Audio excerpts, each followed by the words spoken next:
Hi, എല്ലാവർക്കും നമസ്കാരം. നമ്മൾ സയൻസ് ആൻഡ് ടെക്നോളജിയുടെ ക്ലാസ് സ്റ്റാർട്ട് ചെയ്യാണ്. നമ്മൾ മുൻപേ പറഞ്ഞിരുന്നല്ലോ, സിലബസ് അനുസരിച്ച് 8 മോഡ്യൂളുകളായിട്ട് തിരിച്ചിട്ടാണ് നമ്മളെ ക്ലാസ് മുന്നോട്ട് പോകുന്നത്. അപ്പോൾ ക്ലാസ്സിന്റെ ദൈർഘ്യം കൂടാതിരിക്കാൻ വേണ്ടിയിട്ടും അതുപോലെ ക്ലാസ് ബോറിംഗ് ആവാതിരിക്കാനായിട്ടും പ്രധാനപ്പെട്ട പോയിന്റ്സ് മാത്രമാണ് ക്ലാസ്സുകളിൽ ഉൾപ്പെടുത്തിയിട്ടുള്ളത്. സിലബസ് അനുസരിച്ച് ഡീറ്റെയിൽ ആയിട്ടുള്ള സ്റ്റഡി മെറ്റീരിയൽ എന്തായാലും നമ്മൾ പ്രൊവൈഡ് ചെയ്യുന്നതായിരിക്കും.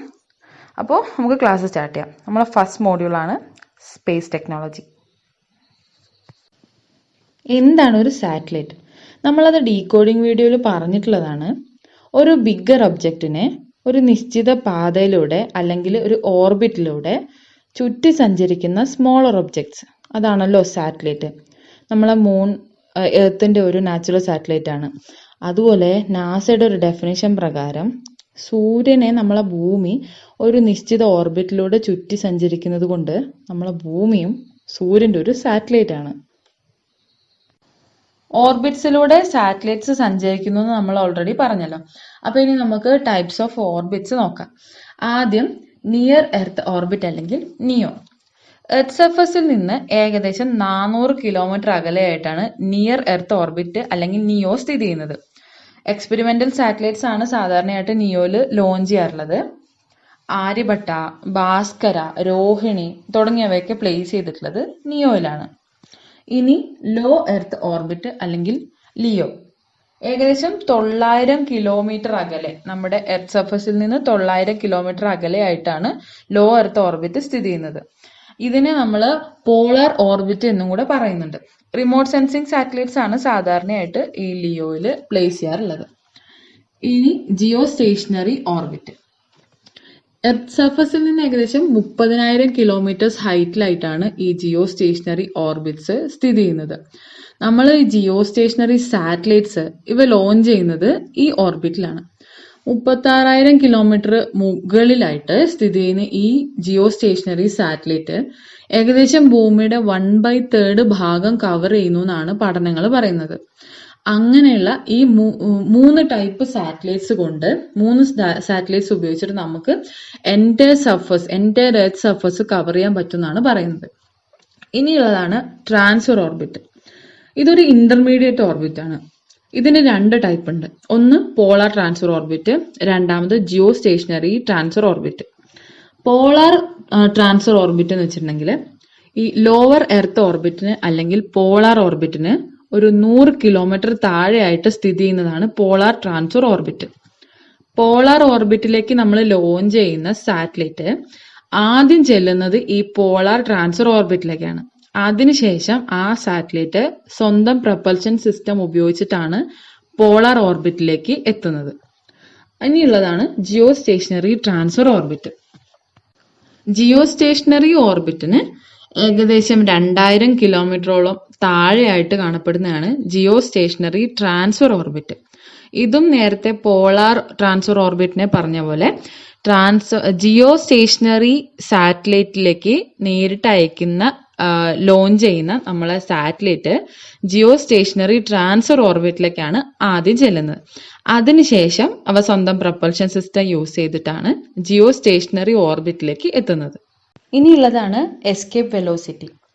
എസ്കേപ്പ് വെലോസിറ്റി നമ്മൾ കേട്ടിട്ടുണ്ടാവും അല്ലേ? പക്ഷെ സാറ്റലൈറ്റ്സിനെ കുറിച്ച് നമ്മൾ പഠിക്കുമ്പോൾ തീർച്ചയായിട്ടും ഇത് ഡിസ്കസ് ചെയ്യാതെ പോകാൻ പറ്റില്ല.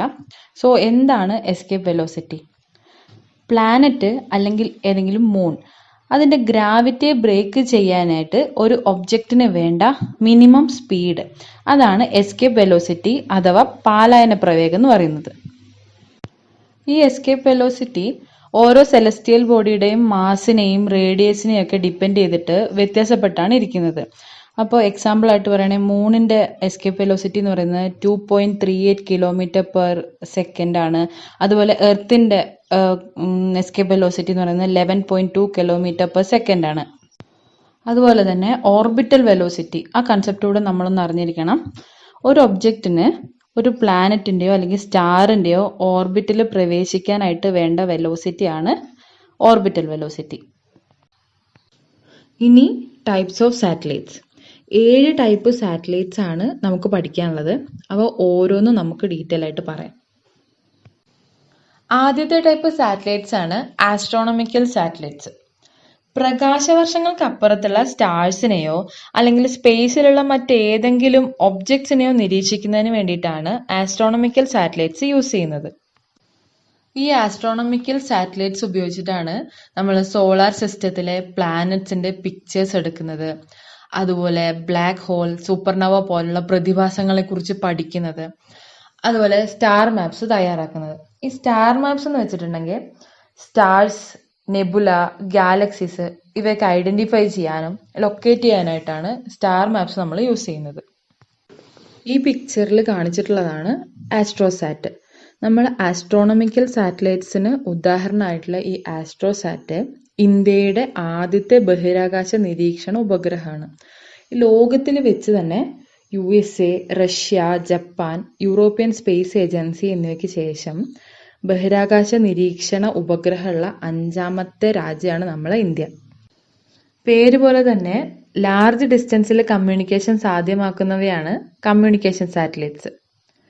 നമ്മളെ ഇന്ത്യയിലെ കമ്മ്യൂണിക്കേഷൻ ടെക്നോളജി രംഗത്ത് വിപ്ലവകരമായിട്ടുള്ള മാറ്റങ്ങൾ സ്റ്റാർട്ട് ചെയ്യുന്നത് ആർട്ടിഫിഷ്യൽ സാറ്റലൈറ്റ്സ് ആയിട്ടുള്ള ഇന്ത്യൻ നാഷണൽ സാറ്റലൈറ്റ് സിസ്റ്റം, അതായത് ഇൻസാറ്റ്സിന്റെ വരവോടുകൂടിയിട്ടാണ്. നമ്മൾ ആ മൊബൈൽ കമ്മ്യൂണിക്കേഷൻ, ബ്രോഡ്കാസ്റ്റ് ഇവയൊക്കെ കമ്മ്യൂണിക്കേഷൻ സാറ്റലൈറ്റ്സിന്റെ സഹായത്തോടു കൂടിയിട്ടാണ് വർക്ക് ചെയ്യുന്നത്. ഈ ഇൻസാറ്റ് സീരീസ്, ജിസാറ്റ് ഇവയൊക്കെ കമ്മ്യൂണിക്കേഷൻ സാറ്റലൈറ്റ്സിന്റെ ഉദാഹരണങ്ങളായിട്ട് നമുക്ക് പറയാൻ പറ്റും. അടുത്ത സാറ്റലൈറ്റ് എർത്ത് സർഫസിനെ ഒബ്സർവ് ചെയ്യുന്നതിന് വേണ്ടിയിട്ടുള്ള സാറ്റലൈറ്റ് സിസ്റ്റമാണ് എർത്ത് ഒബ്സർവേഷൻ സാറ്റലൈറ്റ്സ്. ഇതിന് എക്സാമ്പിൾ ആയിട്ട് പറയുന്നത് IRS, അതുപോലെ റിസോഴ്സ് സാറ്റ് എന്നിവയൊക്കെയാണ്. ഇതിലെ ഒബ്സർവേഷൻ വെച്ചിട്ടുള്ള കിട്ടുന്ന ഡാറ്റ കൊണ്ട് ധാരാളം ആപ്ലിക്കേഷൻസ് ഉണ്ട്. Agriculture, urban development, disaster management തുടങ്ങിയവയൊക്കെ ഇതിൽ പെടുന്നവയാണ്. അടുത്ത ടൈപ്പ് ഓഫ് സാറ്റലൈറ്റ്സ് ആണ് നാവിഗേഷൻ സാറ്റലൈറ്റ്സ്. പൊസിഷനിങ്ങിന് വേണ്ടിയിട്ടാണ് നമ്മൾ ഈ സാറ്റലൈറ്റ്സ് ഉപയോഗിക്കുന്നത്. ആദ്യത്തെ നാവിഗേഷൻ സാറ്റലൈറ്റ് സിസ്റ്റം എന്ന് പറയുന്നത് GPS ആണ്. നമ്മുടെ ഇന്ത്യയുടെ നാവിഗേഷൻ സാറ്റലൈറ്റ് സിസ്റ്റമാണ് നാവിക് അഥവാ IRNSS, Indian regional navigation satellite system. ഇതെന്താന്നുള്ളത് നമ്മൾ അടുത്ത സ്ലൈഡിൽ ഡീറ്റെയിൽ ആയിട്ട് പറയുന്നുണ്ട്.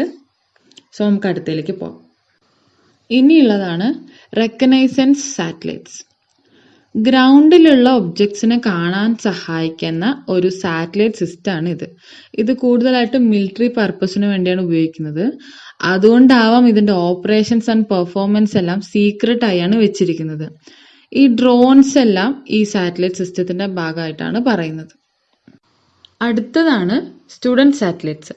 നമ്മൾ ISROയുടെ സാറ്റലൈറ്റ് നിർമ്മാണ പ്രക്രിയകൾ കണ്ടിട്ട് ഒരുപാട് എഡ്യൂക്കേഷണൽ ഇൻസ്റ്റിറ്റ്യൂഷന് നല്ല രീതിയിലുള്ള ഇൻഫ്ലുവൻസ് ഉണ്ടായിട്ടുണ്ട്. അപ്പൊ ഇതിന്റെ ഭാഗമായിട്ട് സ്റ്റുഡൻസ് നിർമ്മിച്ചിട്ടുള്ള സാറ്റലൈറ്റ്സ് ആണ് ഈ വിഭാഗത്തിൽ പെടുന്നത്. ഇതിന് എക്സാമ്പിൾ ആയിട്ട് പറഞ്ഞിട്ടുള്ളതാണ് സ്റ്റഡ് സാറ്റ് 1. ഇത് ഇന്ത്യയുടെ ഫസ്റ്റ് പിക്കോ സാറ്റലൈറ്റ് ആണ്. അതായത് നെറ്റ് വെയിറ്റ് 1 കിലോയിൽ താഴെയായിരിക്കും. രണ്ടാമതായിട്ട് പറയുന്നതാണ് കാൺപൂർ IIT സ്റ്റുഡൻസ് നിർമ്മിച്ചിട്ടുള്ള ജുഗ്നു. ഇന്ത്യയുടെ ആദ്യത്തെ നാനോ സാറ്റലൈറ്റ് ആണ് ഇത്. ഇനി SRM സാറ്റ്. SRM യൂണിവേഴ്സിറ്റിയിലെ സ്റ്റുഡൻസ് നിർമ്മിച്ചിട്ടുള്ളതാണ് ഈ SRM സാറ്റ്. ഇത് നമ്മുടെ അറ്റ്മോസ്ഫിയറിലെ കാർബൺ ഡൈ ഓക്സൈഡ് അതുപോലെ വാട്ടർ വേപ്പർ ലെവലൊക്കെ മോണിറ്റർ ചെയ്യാനായിട്ടാണ് ഉപയോഗിക്കുന്നത്. അവസാന ടൈപ്പ് സാറ്റലൈറ്റ് ആണ് വെതർ സാറ്റലൈറ്റ്സ്. പേര് സൂചിപ്പിക്കുന്ന പോലെ തന്നെ കാലാവസ്ഥാ നിരീക്ഷണത്തിനായിട്ടാണ് വെതർ സാറ്റലൈറ്റ്സ് യൂസ് ചെയ്യുന്നത്. ഇന്ത്യയുടെ ആദ്യത്തെ വെതർ സാറ്റലൈറ്റ് ആണ് മെറ്റ്സാറ്റ് അഥവാ കൽപ്പന 1. നമ്മൾ ബഹിരാകാശ യാത്ര നടത്തിയിട്ടുള്ള ആദ്യ ഇന്ത്യൻ വനിതയാണല്ലോ കൽപ്പന ചൗള. കൽപ്പന ചൗളയുടെ സ്മരണാർത്ഥമാണ് ഈ കഴിഞ്ഞ 2003 മെറ്റ്സാറ്റിനെ കൽപ്പന 1 എന്ന് പേര് മാറ്റി നൽകിയിട്ടുള്ളത്. ഈ മെറ്റ്സാറ്റ് അതായത് കൽപ്പന 1 അതുപോലെ ഇൻസാറ്റ് 3A എന്നിവയൊക്കെ വെതർ സാറ്റലൈറ്റ്സിന് എക്സാമ്പിൾ ആണ്. ഇനി നമ്മൾ ഡിസ്കസ് ചെയ്യാൻ പോകുന്നത് ലോഞ്ച് വെഹിക്കിൾസിനെ കുറിച്ചാണ്. നമുക്കറിയാലോ, സാറ്റലൈറ്റ്സിനെ ഭ്രമണപഥത്തിൽ എത്തിക്കുന്ന റോക്കറ്റ്സ് ആണ് ലോഞ്ച് വെഹിക്കിൾസ്. ഇന്ത്യയുടെ പ്രധാനപ്പെട്ട ലോഞ്ച് വെഹിക്കിൾസ് ആണ് PSLV അതുപോലെ GSLV.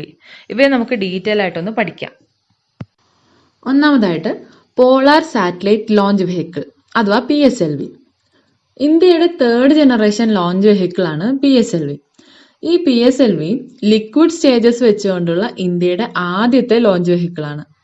നമ്മൾ Chandrayaan one, Mars orbiter mission, space recovery mission തുടങ്ങിയവയൊക്കെ സക്സസ്ഫുൾ ആക്കിയത് PSLV ആണ്. നമ്മൾ ഈ റീസെന്റ് ആയിട്ട് PSLV C-48 വിക്ഷേപിക്കുകയുണ്ടായി. ഇത് ഇന്ത്യയുടെ 50th ലോഞ്ച് ആയിരുന്നു. അപ്പോൾ അതിൽ advanced radar imaging earth observation satellite എന്ന് പറഞ്ഞിട്ടുള്ള റിസാറ്റ് 2BR1 ഇതിനെ വഹിച്ചുകൊണ്ടാണ് PSLV ഈ നേട്ടം കൈവരിച്ചിട്ടുള്ളത്. അടുത്തതാണ് geosynchronous satellite launch vehicle, അതായത് GSLV. ഇതൊരു 3 സ്റ്റേജ് വെഹിക്കിൾ ആണ്. നമ്മൾ ഈ കഴിഞ്ഞ 2018 ഡിസംബറിൽ GSLV F11 ലോഞ്ച് ചെയ്യണ്ടായി. ഇത് ലോഞ്ച് ചെയ്തോട് കൂടിയിട്ട് GSLV 10 നാഷണൽ സാറ്റലൈറ്റ്സ് ആണ് സക്സസ്ഫുള്ളി പ്ലേസ് ചെയ്തിട്ടുള്ളത്. ഇനി ഇന്ത്യയുടെ മാൻഡ് മിഷൻ ആയിട്ടുള്ള ഗഗൻയാൻ ഉണ്ടല്ലോ, ഗഗൻയാൻ മിഷൻ ലോഞ്ച് ചെയ്യുന്നതും GSLV ആണ്. GSLV Mark 3 ആണ് ഗഗൻയാൻ ലോഞ്ച് ചെയ്യാനായിട്ട് ഉപയോഗിക്കുന്നത്. നമ്മൾ ഓൾറെഡി പറഞ്ഞു 2022 ലോഞ്ച് ചെയ്യാനായിട്ട് പ്ലാൻ ചെയ്യുന്ന മിഷൻ ഗഗൻയാൻ, ഇന്ത്യയുടെ ഫസ്റ്റ് മാൻഡ് മിഷൻ ആയിട്ടുള്ള മിഷൻ ഗഗൻയാൻ ലോഞ്ച് ചെയ്യുന്നത് GSLV Mark 3 ആണ്. നമ്മളിവിടെ പറയാൻ പോകുന്നത് എന്തിനു വേണ്ടിയിട്ടാണ് GSLV Mark 3 ഡെവലപ്പ് ചെയ്യുന്നത് എന്നതിനെ കുറിച്ചാണ്. അപ്പോൾ ഒന്നാമതായിട്ട് നമ്മൾ ഹെവിയർ ആയിട്ടുള്ള കമ്മ്യൂണിക്കേഷൻ സാറ്റലൈറ്റ്സ്, അതുപോലെ ഹെവിയർ ആയിട്ടുള്ള മൾട്ടി പർപ്പസ് സാറ്റലൈറ്റ്സ് ഇവയൊക്കെ ലോഞ്ച് ചെയ്യാനായിട്ട് GSLV Mark 3 നമുക്ക് ആവശ്യമാണ്. പിന്നെ ഭാവിയിൽ നടക്കാൻ പോകുന്ന ഇന്റർ പ്ലാനറ്ററി മിഷൻ അതിനു വേണ്ടിയിട്ട്, അതുപോലെ ഹ്യൂമൻ ടു സ്പേസ് മിഷൻ, നമ്മുടെ ഗഗൻയാൻ പോലെയുള്ള മിഷന് വേണ്ടിയിട്ടൊക്കെയാണ് GSLV Mark 3 നമ്മൾ ഡെവലപ്പ് ചെയ്തിട്ടുള്ളത്. അടുത്ത ടൈപ്പ് ലോഞ്ച് വെഹിക്കിൾ ആണ് സ്മോൾ സാറ്റലൈറ്റ് ലോഞ്ച് വെഹിക്കിൾ അഥവാ SSLV. നാനോസാറ്റ്, ക്യൂബ്സാറ്റ് തുടങ്ങിയിട്ടുള്ള സ്മോൾ സാറ്റലൈറ്റ്സ് വിക്ഷേപിക്കാനായിട്ടാണ് SSLV ഉപയോഗിക്കാറുള്ളത്. ലോവർ എർത്ത് ഓർബിറ്റിൽ ഏകദേശം 500 മുതൽ 700 കിലോഗ്രാം വരെ പേലോഡ് വഹിക്കാനുള്ള ശക്തിയാണ് SSLVക്ക് ഉള്ളത്. ഇനി SSLVയുടെ ഫീച്ചേഴ്സ് നമുക്കൊന്ന് നോക്കാം. 3 സ്റ്റേജ് സോളിഡ് പ്രൊപ്പൽഷൻ സിസ്റ്റം ആണ് SSLVക്ക് ഉള്ളത്. മൾട്ടിപ്പിൾ സാറ്റലൈറ്റ് അക്കോമഡേഷൻ ചെയ്യാൻ പറ്റുന്ന ഒന്നാണ് ഈ SSLV എന്ന് പറയുന്നത്. അതുപോലെ SSLV PSLVയെയും GSLVയെയും അപേക്ഷിച്ച് വെർട്ടിക്കലായും ഹൊറിസോണ്ടലായും നമുക്ക് അസംബിൾ ചെയ്യാനായിട്ട് പറ്റും. നമ്മൾ സാറ്റലൈറ്റ് ലോഞ്ചിങ്ങിൽ വളരെ പ്രധാനപ്പെട്ട ഒന്നാണ് ലോഞ്ച് പാഡ്സ്. നമുക്കറിയാലോ ISROയ്ക്ക് 2 ലോഞ്ച് പാഡ്സ് ആണുള്ളത് ശ്രീഹരിക്കോട്ടയിൽ, ആന്ധ്രാപ്രദേശ്. ഇപ്പൊ റീസെന്റ് ആയിട്ട് ഗവൺമെന്റ് തമിഴ്നാട്ടിലെ കുലശേഖരപട്ടണം എന്ന് പറയുന്ന സ്ഥലത്ത് 3ാമതായിട്ട് ഒരു ലോഞ്ച് പാഡ് കൂടെ സ്ഥാപിക്കാനായിട്ടുള്ള തയ്യാറെടുപ്പിലാണ്. ഈ ലോഞ്ച് പാഡ് നിർണ്ണയിക്കാനായിട്ട്, അതായത് ഒരു സ്ഥലത്തെ ലോഞ്ച് പാഡായിട്ട് കണക്കാക്കുന്നതിന് വേണ്ടി കുറച്ച് ക്രൈറ്റീരിയാസ് ക്ലിയർ ചെയ്യണം. അതെന്തൊക്കെയാന്ന് നമുക്കൊന്ന് നോക്കാം. നമ്മൾ ഭൂമിയുടെ ഭ്രമണ വേഗത ഏറ്റവും കൂടുതൽ എവിടെയാണ്? ഇക്വറ്റോറിയൽ റീജിയനിലല്ലേ. അതുപോലെ തന്നെ നമ്മളെ ഭൂമി വലം വെക്കുന്നത് ഏത് ദിശയിലാണോ അതേ ദിശയിലാണ് നമ്മൾ ഉപഗ്രഹങ്ങൾ വഹിച്ചുകൊണ്ടുള്ള റോക്കറ്റ് വിക്ഷേപിക്കുന്നത്. ഇങ്ങനെ ചെയ്യുന്നത് കൊണ്ട്, ഈ ഇക്വറ്റോറിയൽ പ്ലേസിൽ വെച്ചിട്ട് റോക്കറ്റ് ലോഞ്ച് ചെയ്യുന്നത് കൊണ്ട് തുടക്കത്തിൽ തന്നെ ഇവയ്ക്ക് നല്ല വേഗതയിൽ കുതിച്ചുയരാനായിട്ട് സാധിക്കും. ഇക്വേറ്ററിന്റെ സമീപത്ത് വേറെ സ്ഥലങ്ങളുണ്ടെങ്കിലും ശ്രീഹരിക്കോട്ട തന്നെ നമ്മൾ തിരഞ്ഞെടുക്കാനായിട്ട് മറ്റൊരു കാരണം കൂടിയുണ്ട്. നമ്മളെ സുരക്ഷ മുഖ്യമാണല്ലോ. അപ്പോൾ ഈ ശ്രീഹരിക്കോട്ടയുടെ അടുത്തായിട്ട് കടലിന്റെ സാന്നിധ്യം ഉണ്ട് എന്നതാണ് മറ്റൊരു കാരണം. ഇപ്പൊ ഈ ലോഞ്ചിങ്ങിന്റെ സമയത്ത് എന്തെങ്കിലും തകരാറ് മൂലം ഈ റോക്കറ്റ് നിലംപതിക്കുകയാണെങ്കിൽ അത് കടലിലേക്ക് ആയിരിക്കുമല്ലോ പോവുക. അപ്പൊ അതൊരു സേഫ്റ്റിയാണ്. അതാണ് ശ്രീഹരിക്കോട്ട ചൂസ് ചെയ്യുന്നതിനുള്ള കാരണം. അതുകൂടാതെ ഈ ജിയോ സ്റ്റേഷനറി സാറ്റലൈറ്റ്സ് ഇല്ലേ, അവയൊക്കെ വിക്ഷേപിക്കുമ്പോൾ ഇക്വേറ്ററിനനുസരിച്ച് 0 ഡിഗ്രി ചെരിവുള്ള സ്ഥലങ്ങളിൽ നിന്ന് വിക്ഷേപിക്കുമ്പോൾ അവയെ ഭ്രമണപഥത്തിൽ എത്തിക്കാനായിട്ട് എളുപ്പമായിരിക്കും. അതുകൂടാതെ ഈ ഫ്യൂവൽ ലോസ് ഉണ്ടാകുന്നത് കുറയ്ക്കാനായിട്ടും പറ്റും. പക്ഷെ ഈ പോളാർ സാറ്റലൈറ്റ്സിന് ഇതുപോലുള്ള സ്ഥലങ്ങളിൽ നിന്ന് വിക്ഷേപിക്കണമെന്ന് നിർബന്ധമില്ല. ഇനി ലോഞ്ച് വെഹിക്കിൾസിൽ ഉപയോഗിക്കുന്ന പ്രൊപ്പലൻസ് നോക്കാം. Liquid propellant. ഇതില് ഫ്യൂവലും ഓക്സിഡൈസറും സെപ്പറേറ്റ് ടാങ്കിലായിരിക്കും സൂക്ഷിച്ചു വെച്ചിട്ടുണ്ടാവുക. എന്നിട്ട് അതിനെ സിസ്റ്റം ഓഫ് പൈപ്സ് അല്ലെങ്കിൽ വാൽവ്സ് വെച്ചിട്ട് ഒരു കമ്പൽഷൻ ചേംബറിലേക്ക് കമ്പൈൻ ചെയ്യുന്നതിനായിട്ട് ഇടുന്നു. അങ്ങനെ ബേൺ ചെയ്തിട്ടാണ് ത്രസ്റ്റ് പ്രൊഡ്യൂസ് ചെയ്യുന്നത്. അടുത്തത് സോളിഡ് പ്രൊപ്പലന്റ്. ഈ റോക്കറ്റ് ഡിസൈൻസിൽ സിംപ്ലസ്റ്റ് ആയിട്ടുള്ള ഒന്നാണ് ഈ സോളിഡ് പ്രൊപ്പലന്റ്. ഒരു സ്റ്റീൽ കൊണ്ടുള്ള കേസിങ്ങിന്റെ ഉള്ളിലേക്ക് സോളിഡ് കമ്പണൻസിനെ മിക്സ് ചെയ്യുന്നതിനായിട്ട് ഇടുന്നു. അതിനെ റാപ്പിഡ് റേറ്റിൽ ബേൺ ചെയ്യുമ്പോൾ അതിന്റെ നോസിൽ വഴി ഹോട്ട് ഗ്യാസസ് പുറത്തേക്ക് വരുന്നു. അങ്ങനെയാണ് ത്രസ്റ്റ് ഉണ്ടാക്കുന്നത്. ഈ കേസിങ്ങിന്റെ സെന്ററിൽ നിന്ന് സൈഡിലേക്കായിരിക്കും ബേണിംഗ് നടക്കുന്നത്. അടുത്തത് ഹൈബ്രിഡ് പ്രൊപ്പലന്റ്. ഇതിൽ യൂഷ്വലി സോളിഡ് ആയിട്ടുള്ളത് ഫ്യൂവലും ലിക്വിഡ് ആയിട്ടുള്ളത് ഓക്സിഡൈസറും ആണ്. ഈ ലിക്വിഡ് സോളിഡിലേക്ക് ഇഞ്ചെക്ട് ചെയ്യുന്നു. അങ്ങനെയാണ് ഇതിൽ ഹൈബ്രിഡ് പ്രൊപ്പലന്റിൽ യൂസ് ചെയ്യുന്നത്. അങ്ങനെ ഈ ഫ്യൂവൽ റിസർവോയർ കമ്പൽഷൻ ചേംബർ ആയിട്ടും കൂടെ ഈ ഹൈബ്രിഡ് പ്രൊപ്പലന്റിൽ വർക്ക് ചെയ്യുന്നുണ്ട്. ഇനി ക്രയോജനിക് റോക്കറ്റ്. ക്രയോജനിക് റോക്കറ്റില് ക്രയോജനിക് ഫ്യൂവല് അല്ലെങ്കിൽ ക്രയോജനിക് ഓക്സിഡൈസർ ഉപയോഗിച്ചുകൊണ്ടുള്ള ഒന്നാണ് ഈ ക്രയോജനിക് റോക്കറ്റ് എന്ന് പറയുന്നത്. ഫ്യൂവല് അല്ലെങ്കിൽ ഓക്സിഡൈസർ അല്ലെങ്കിൽ രണ്ടും ഗ്യാസസ് ആയിട്ട് സൂക്ഷിച്ചു വെച്ചിട്ട് ലിക്വിഫൈ ചെയ്തിട്ടാണ് ഉപയോഗിക്കുന്നത്. ക്രയോജനിക് എഞ്ചിനാണ് എഫിഷ്യൻസി കുറച്ചുകൂടെ കൂടുതലുള്ളത്. ഈ ലിക്വിഡ് ഹൈഡ്രജൻ അല്ലെങ്കിൽ ലിക്വിഡ് ഓക്സിജൻ ആണ് ഈ ക്രയോജനിക് റോക്കറ്റിൽ കൂടുതലായിട്ടും ഉപയോഗിച്ച് കാണാറുള്ളത്. ഇനി ടൈപ്സ് ഓഫ് ഫ്യൂവൽസ് ആണ്. ജസ്റ്റ് കമ്പാരിസൺ ആയിട്ട് പഠിച്ചു പോയാൽ മതി. Solid fuel and liquid fuel. Solid fuel less corrosive ആണ്, ഈസിലി ട്രാൻസ്പോർട്ടബിൾ ആണ് അതുകൊണ്ട് തന്നെ. എന്നാൽ liquid fuel corrosive in nature ആയതുകൊണ്ട് തന്നെ ട്രാൻസ്പോർട്ടേഷൻ ഈസി അല്ല. സോളിഡ് ഫ്യൂവൽ ബേസ്ഡ് ആയിട്ടുള്ള എഞ്ചിൻ ബൾക്കിയാണ്, എന്നാൽ ലിക്വിഡ് ഫ്യൂവൽ മോർ കോമ്പാക്റ്റ് ആയിട്ടാണ് കാണപ്പെടുന്നത്. സോളിഡ് ഫ്യൂവലിലേക്ക് വരുമ്പോൾ ലോഞ്ച് വെഹിക്കിൾസിന് ഫ്ലെക്സിബിലിറ്റി കുറവാണ്, എന്നാൽ ലിക്വിഡ് ഫ്യൂവലില് ഫ്ലെക്സിബിലിറ്റി ഉണ്ട്. സോളിഡ് ഫ്യൂവൽ ലോഞ്ച് വെഹിക്കിൾസിന്റെ പേലോഡ് ഫ്രാക്ഷൻ റെഡ്യൂസ് ചെയ്യുമ്പോൾ ലിക്വിഡ് ഫ്യൂവൽ അത് കൂട്ടുകയാണ് ചെയ്യുന്നത്. ഒരു പ്ലാനറ്റ്, സ്റ്റാർ അല്ലെങ്കിൽ മറ്റേതെങ്കിലും ഒരു സെലസ്റ്റിയൽ ബോഡി, ഇവയെല്ലാം ഹെവൻലി ബോഡീസ് ആണ്. സോ നമ്മളെ സോളാർ സിസ്റ്റത്തിലെ 8 പ്ലാനറ്റ്സും ഇമ്പോർട്ടൻ്റ് ആയിട്ടുള്ള ഹെവൻലി ബോഡീസ് ആണ്. നമ്മളെ സോളാർ സിസ്റ്റത്തില് സൂര്യനോട് അടുത്ത് സ്ഥിതി ചെയ്യുന്നത് എന്ന കണക്കില് മെർക്കുറി, വീനസ്, എർത്ത്, മാർസ് ഇവയെല്ലാം ഇന്നർ പ്ലാനറ്റ്സ് ആയിട്ടും ജൂപ്പിറ്റർ, സാറ്റേൺ, യുറാനസ്, നെപ്റ്റ്യൂൺ ഇവയെ ഔട്ടർ പ്ലാനറ്റ്സ് ആയിട്ടും കണക്കാക്കുന്നു. ഈ ഇന്നർ പ്ലാനറ്റ്സിന്റെ surface rock and metal content ആണ്. അതുപോലെ ഔട്ടർ പ്ലാനറ്റ്സിന്റെ സർഫസ് കോമ്പോസിഷൻ എന്ന് പറയുന്നത് ഗ്യാസ് ആൻഡ് ലിക്വിഡ് ആണ്. അതുപോലെ ഈ ഇന്നർ പ്ലാനറ്റ്സിനെയും ഔട്ടർ പ്ലാനറ്റ്സിനെയും വേർതിരിച്ചുകൊണ്ട് മാർസിനും ജൂപ്പിറ്ററിനും ഇടയിലായിട്ട് ഒരു ആസ്ട്രോയിഡ് ബെൽറ്റും കാണപ്പെടുന്നുണ്ട്. ഈ ആസ്ട്രോയിഡ് എന്താന്നുള്ളത് നമുക്ക് അടുത്ത സ്ലൈഡിൽ പറയാവുന്നതാണ്. ഇനി നമുക്ക് കുറച്ച് ഇമ്പോർട്ടൻ്റ് ആയിട്ടുള്ള ടെർമിനോളജീസ് നോക്കാം. എർത്തിന്റെ ഒരേ ഒരു നാച്ചുറൽ സാറ്റലൈറ്റ് ആണല്ലോ മൂൺ. ഒരു എലിപ്റ്റിക്കൽ ഓർബിറ്റിലാണ് മൂണ് എർത്തിനെ ചുറ്റി സഞ്ചരിച്ചുകൊണ്ടിരിക്കുന്നത്. അതുകൊണ്ട് തന്നെ നമുക്കറിയാലോ ഈ ഈക്വൽ ഡിസ്റ്റൻസിലായിരിക്കില്ല എർത്തും മൂണും തമ്മിൽ എല്ലായ്പ്പോഴും ഉണ്ടാവുക. അപ്പോൾ ഈ എർത്തിന്റെ ഏറ്റവും അടുത്ത് മൂൺ വരുന്നതിനെയാണ് നമ്മൾ സൂപ്പർ മൂൺ എന്ന് പറയുന്നത് അല്ലേ. അപ്പോൾ ആ ഒരു പോയിന്റിനെയാണ് പെരിജി എന്ന് പറയുന്നത്. അതുപോലെ തന്നെ എർത്തിൽ നിന്ന് ഏറ്റവും ദൂരെയായിട്ട് മൂൺ എപ്പോഴാണ് നിൽക്കുന്നത് അതാണ് മൈക്രോ മൂൺ എന്ന് പറയുന്നത്. ആ ഒരു പോയിന്റിനെയാണ് അപ്പോജി എന്ന് പറയുന്നത്. ഇനി ഭൂമി അതിന്റെ ഒരു സാങ്കല്പിക അച്ചുതണ്ടിൽ ചെരിഞ്ഞു നിന്നുകൊണ്ടാണ് ഭ്രമണം ചെയ്യുന്നതെന്ന് നമ്മൾ ചെറിയ ക്ലാസ്സിലൊക്കെ പഠിച്ചിട്ടുണ്ടല്ലോ. അപ്പൊ ആ ഒരു ചെരിവ് അതാണ് ഇവിടെ ഇൻക്ലിനേഷൻ എന്നുകൊണ്ട് ഉദ്ദേശിക്കുന്നത്. എ ഡിഗ്രി ഓഫ് സ്ലോപ്പിംഗ്, സ്വാഭാവിക ചെരിവ്. ഇനിയുള്ളതാണ് ബ്ലാക്ക് ഹോൾ. സ്പേസിലുള്ള ഒരു പോയിന്റ് ആണ് ബ്ലാക്ക് ഹോൾ. ഈ ഭീമൻ നക്ഷത്രങ്ങള് സൂപ്പർനോവ സ്ഫോടനത്തിന് വിധേയമായിട്ട് പരിണമിച്ചാണ് ബ്ലാക്ക് ഹോൾസ് ഉണ്ടായെന്നാണ് പറയപ്പെടുന്നത്.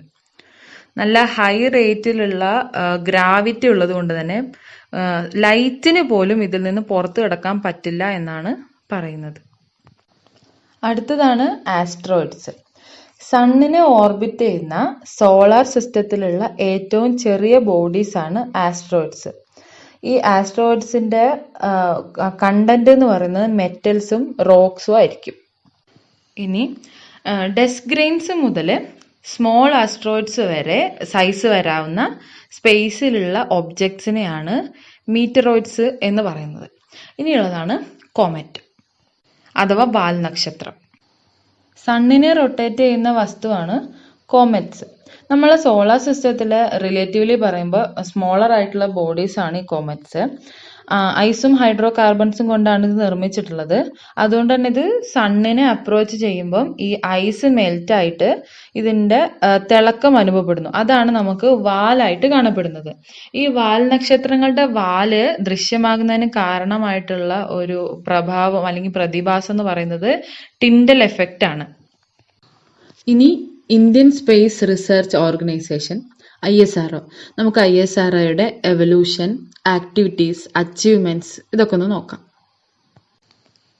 നമുക്ക് ഇന്ത്യൻ സ്പേസ് പ്രോഗ്രാമിന്റെ എവല്യൂഷനെ കുറിച്ച് ഒന്ന് ഡിസ്കസ് ചെയ്യാം.